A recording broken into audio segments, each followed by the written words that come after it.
যে ঘুঞ্চির সুতোটি আপনি কোমরে পরে আছেন, বা ব্রাহ্মণদের ক্ষেত্রে বলছি যাদের গলায় পৈতে রয়েছে, একবার লক্ষ্য করে দেখুন তো যে তার মধ্যে কোনো সুতো বেষ্টন করে আছে কিনা, লাল নীল বিভিন্ন রঙের সুতো বিভিন্ন জায়গায়, অর্থাৎ সুতো জড়িয়ে পেঁচিয়ে আছে।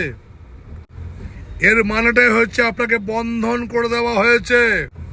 কেন আপনার চাকরি চলে যাচ্ছে, কেন আপনার ব্যবসা বন্ধ হচ্ছে, কেন আপনার পড়াশোনা হচ্ছে না, এর প্রশ্নের উত্তরের জন্য ভালো করে লক্ষ্য করুন এই দুটো জিনিস, কোমরের কার এবং গলার পৈতে।